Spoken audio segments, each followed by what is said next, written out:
Hello again, everyone. Varel here, Flow Roofing out of Portland, Oregon. Hope y'all doing well. We've got ourselves the meeting of all meetings here coming up, and I live for these moments. I look back over the last decade, which just incredible how it flies by. But this meeting is like going to the Pac-12s. This is like this is the buzzer beater at the countdown on the fourth quarter. We're at the bottom of the ninth. The timer is on, and at least this is the kind of pressure that I like to put on myself, at least because I know I'll perform. Whereas if I kind of just go through the motions, I really don't have a measure of at least my own definition of success, really. So I love it when the pressure's on, because then I can turn it up. And when the energy gets there to meet the frequency necessary, then that's when the magic happens. That's the true tip of the spear of the moment when everything counts, right? All the preparation meets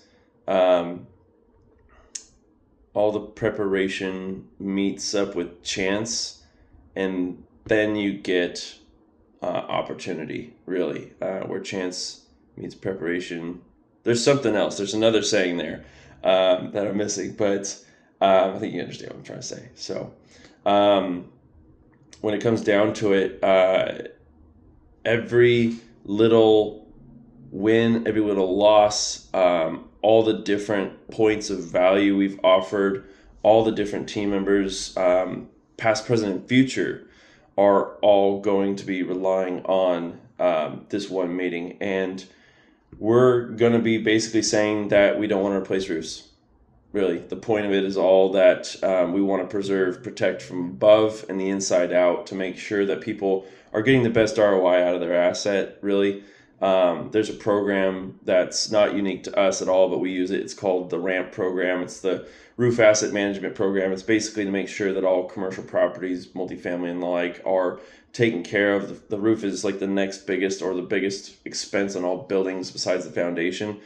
And they're an asset to the property in the way that they can do a lot of harm if they're not properly taken care of. And so the idea is that we'll be going in to make sure that everyone understands that repair, maintenance, and restoration are the priority, to make sure that we can preserve and protect, again, to take the minimal, most viable approach for the solution to making sure that we don't overextend.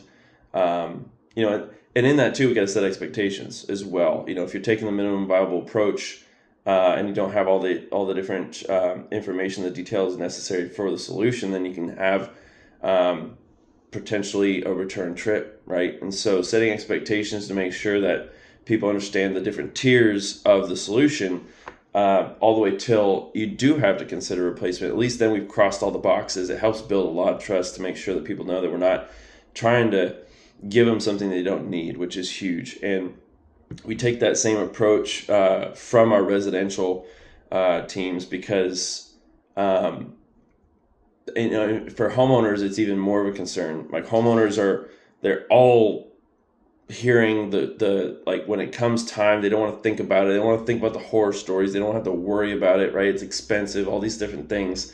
It's not sexy. It's still super important. But I think the difference between our commercial folks and the residential folks, which I'd love to see a transition on, would be that it's more of a mindset to how you're protecting your property. If your roof's healthy, then you've got a healthy building generally. Whereas your roof it sounds kind of cheesy, but that's because roofers are generally associated with car lot salesmen. But maintenance being the most important aspect of any system, annual inspections being the most important aspect of any system.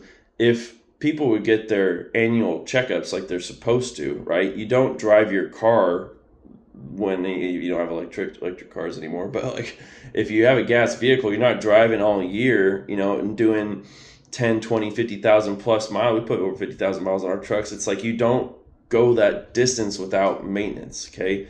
You're rotating the tires, you're checking the brakes, you're changing the oil, and your roof is exactly the same. It has life cycles. It's the most weather-beaten asset of the entire building besides your siding and your paint. You have to stay on top of it, or else you're going to have these unnecessary capital expenses. And that's when, on a property at scale in the multifamily world, you could look at 6-figure targeted repairs across multiple buildings on different buildings of the same property. And, granted, budgets are a little bit different in the commercial space. Still, investor groups have priorities on how to schedule out their budget and allocate funds properly to make sure they get the best ROI for their investors, for the people that are in the building, as well as tenants, ownership, bankers, all the different things. So that being said, this meeting, I'm excited because we really get to run down the different ways that we approach repairs and maintenance in the way that we take the minimum viable approach solution. So minimum viable solution approach.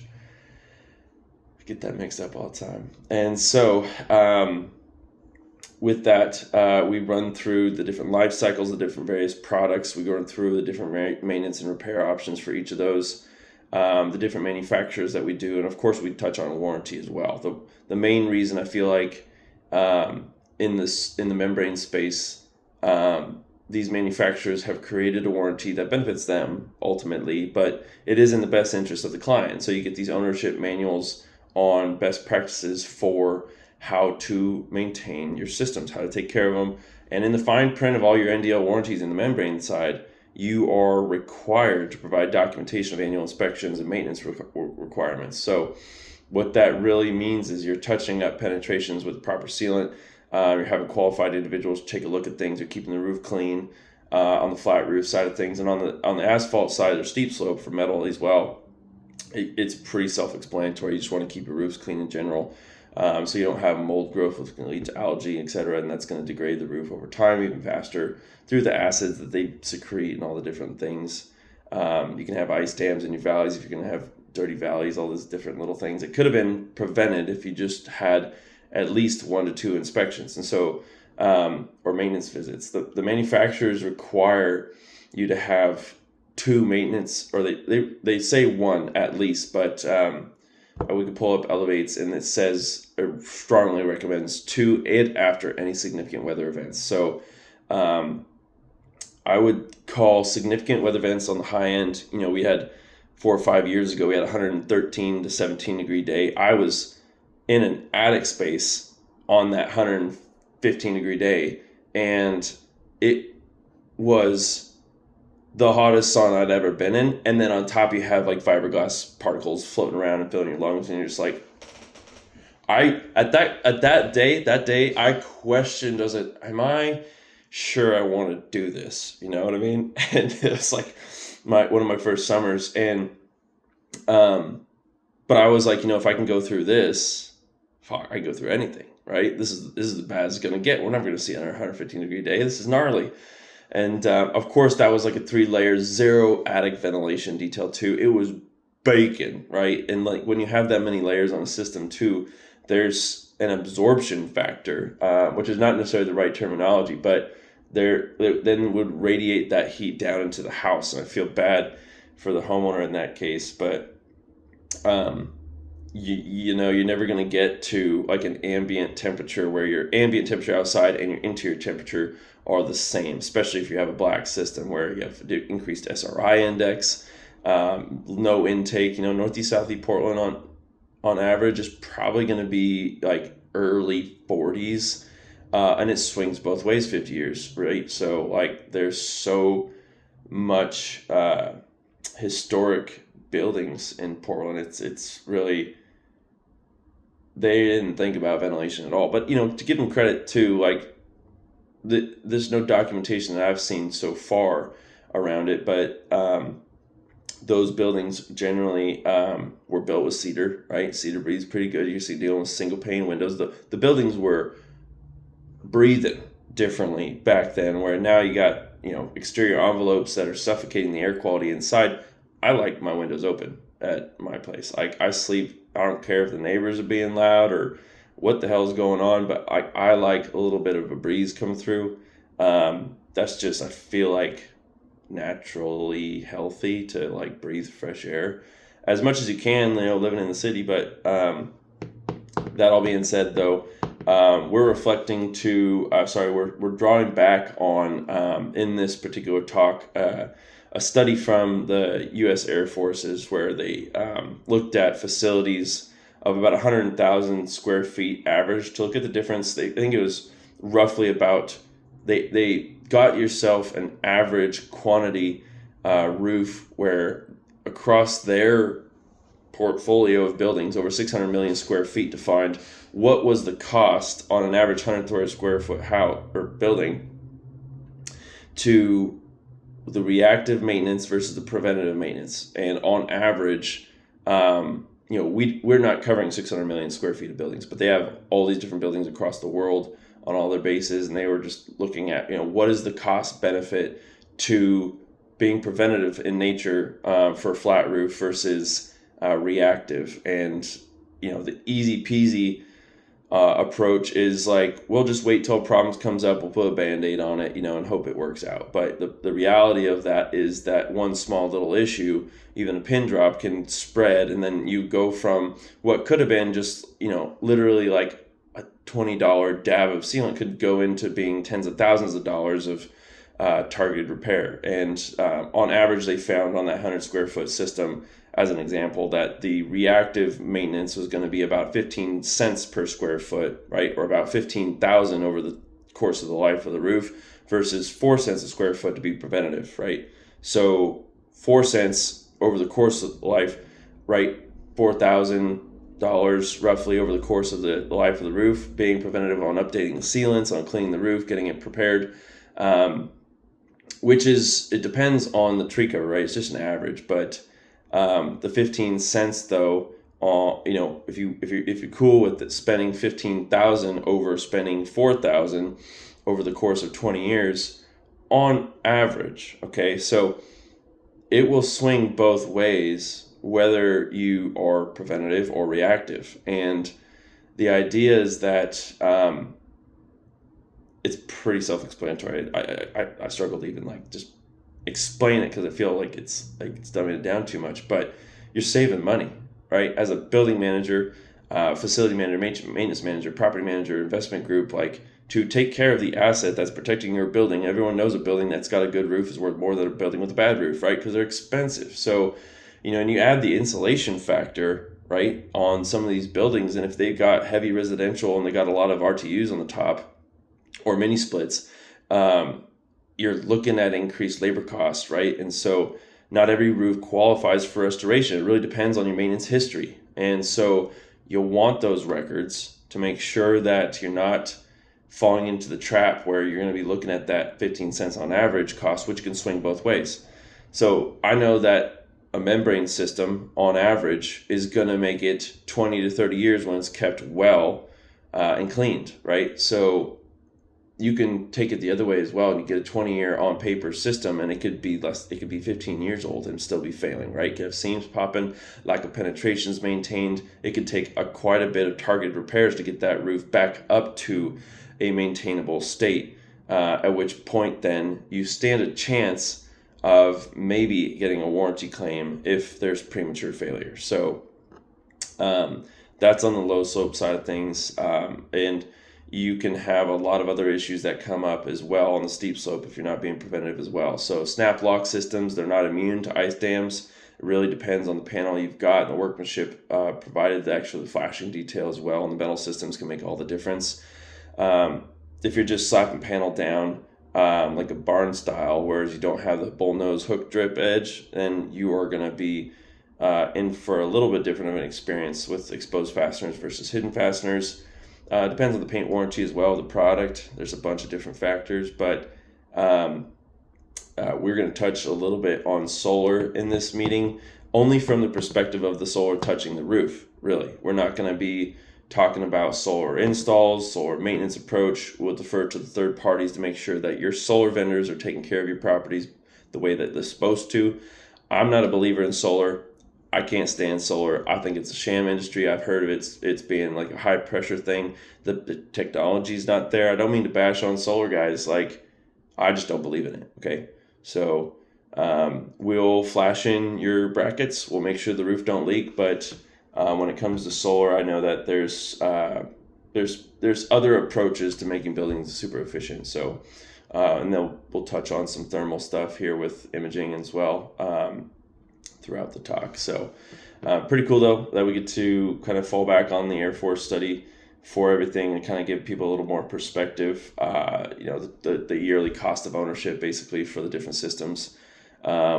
Membrane is not as well understood because it's got a lot of different layers and components. When people think of roofing, they think of steep slope, pitched gable roofs. So we'll get to educate folks on that.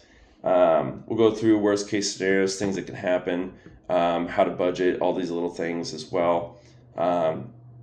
Give some anecdotal stories on our own client experiences, our tenant improvement experiences as well for different HVAC and stuff. So, if you have a vendor going up onto your roof and they're doing HVAC work, plumbing, electrical, they're doing some sort of like maybe tenant improvement, or there's just some sort of maintenance call for your HVAC guys. It's best to have walk pads. Obviously, your safety rails is super important, but you'll want to have your roofer follow up on the backside of any of that work to make sure that there's no issues that could have been created. We were just on a mini strip mall right next to the HVAC is like 2 squares of insulation that's been saturated, and we want to give them a restoration option, but if you have moisture in the insulation, it can easily fail that system, and so we can't make that recommendation until it's completely eliminated. And so you do that with a little bit of core sampling, and you help support that with your drone thermals, and at that point you can make better recommendations after you have the best evidence possible. And so that little repair being a couple $1,000s was completely avoidable had they had the roofer come through and say, oh yeah, there's a fucking poke hole right next to the RTU, where a dude probably dropped a screwdriver or his gun. So could have stepped on a screw, you never know. So that being said, documentation so damn critical, right? Make sure you stay on top of your maintenance, you keep in repair records. If your roofer's doing things right, then they're taking care of this for you. They're letting you know, they're notifying you.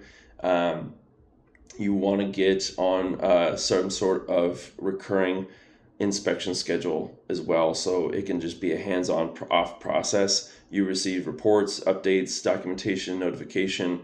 It's part of building ownership. Again, you want to treat your roof like a system that's worth maintaining, otherwise you're going to get bitten down the road. And I feel like a lot of why people think that roofing is so expensive is because they neglect to be preventative in nature. It's just humans being human, right? Being lazy on maintenance and keeping things buttoned up. It's the same concept as taking care of your body. You want to keep things nice and tight so that way down the road they're not falling apart, right? Best you possibly can, outside of any genetic stuff. But I'm not a doctor, don't pretend to be one, so we're not going to talk about that. So anyway, that's kind of the down low for how we're going to flow here at this meeting and get the team on board. We've got Nick talking a lot about target repairs and maintenance. I'll be going through to talk a lot more about product and anecdotal stories on the production side of things. And then our project manager, Garrett's going to be going over safety and logistics. And then Paulina, obviously, being one of our account managers, talking from the perspective of tenant horror stories or tenant success stories, basically. So we'll run down, get it going, get it flowing. So hope y'all doing well. Hope y'all keep it going. All the things, good vibes, and we'll catch you on the next one. Okay, take care.